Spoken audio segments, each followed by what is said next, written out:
Deputado, seguinte, no dia da votação do Bahia pela Paz, saiu uma notícia, inclusive foi a apuração, nossa colega Karine Andrade, que cuidou dessa matéria, ela descobriu que houve uma reunião paralela no momento que estava acontecendo a sessão, né? Que inclusive iria cair por falta de quórum, né? Porque precisariam de 32 e na verdade haviam só 26 deputados. E nessa reunião, alguns deputados não estavam presentes no dia da sessão plenária do Bahia pela Paz e um desses deputados foi o senhor. O senhor estava nessa reunião a par que estava acontecendo naquele momento? Porque alguns deputados teriam utilizado aquela segunda reunião, né, que estava acontecendo no mesmo momento da sessão plenária para pressionar o governo Jerônimo. O senhor tomou conhecimento disso? O senhor estava presente no Eu momento? estava presente, sim, na reunião. O governo sabe disso. Só não concordo com pressionar. Não houve pressão do governo, não houve faca no pescoço, tanto que votamos, todos nós que estávamos reunidos na terça, votamos na quarta. Esse projeto do Bahia pela Paz, do qual todos nós somos a favor. A reunião normal, porque havia tido, na hora do almoço, uma reunião de líderes para falar do projeto, para falar de outros projetos, né? O secretário Jonival Lucas, inclusive, tinha ido conversar com os líderes lá e foi normal os líderes convocar sua bancada para falar de uma reunião, do qual de um projeto que a gente ia votar depois. E a reunião se estendeu, a gente tinha algumas discussões, alguns pontos, mas o governo sabe, estava hoje conversando com o Loyola, já tive com o Jonival, o governo sabe que não existe isso, né? Todos nós somos governistas, todos nós votamos 100% nos projetos do governo de interesse dos baianos, né? E não houve nada, tanto que na quarta-feira todos nós estávamos lá, descemos e o quórum foi de 34. Então, no momento que estava ocorrendo a sessão plenária da terça, teve a reunião dos líderes com seus blocos. Porque o que foi dito foi que, na verdade, tanto o Rosenberg como o próprio Alan Sanches foram pegos de surpresa. Não, estava tendo uma reunião normal dos seus líderes que participaram do almoço, que foi conversar com sua bancada sobre o que ia ser votado, né? Sobre o que havia sido pautado no almoço. E para você ter uma ideia, para concluir, na quarta-feira o projeto passou com 34 votos, Thiago.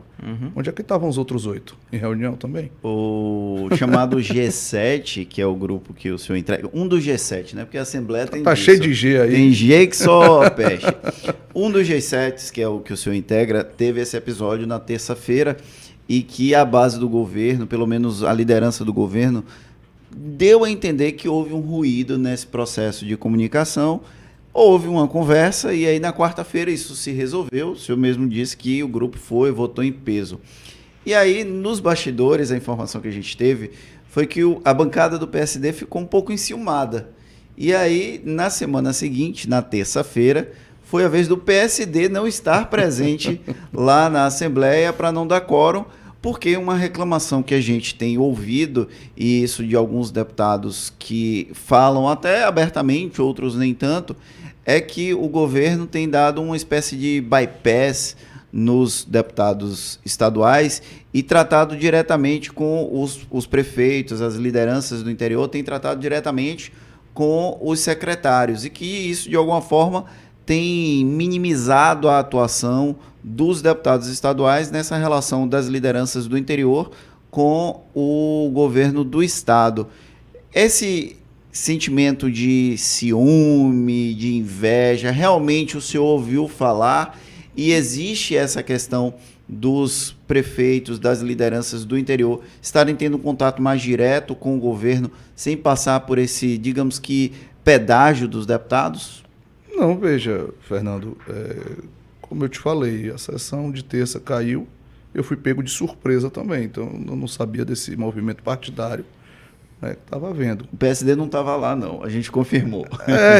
Eu estou falando, eu não percebi, eu cheguei, Sim. a sessão estava caindo, de fato eu não entendi o fato, não sabia que era um movimento partidário, mas não acho que há esse ciúme. Não, acho que o governador Jerônimo tem atendido os prefeitos, com os deputados. Eu mesmo já tive uma audiência com ele, com 5 prefeitos. Né? Mas a casa vive em ebulição. É um ano político, os deputados são pressionados pelos prefeitos, né? Nossa base, nossos vereadores. Vai passar 6 de outubro, começa a nossa. Né? Então a casa vive ali numa ebulição o tempo todo. Né? Eu não acho que que haja algum tipo de pressão de deputado algum. O que os deputados querem é que o projeto dê certo, que Jerônimo chegue em 2026 em condições de se reeleger.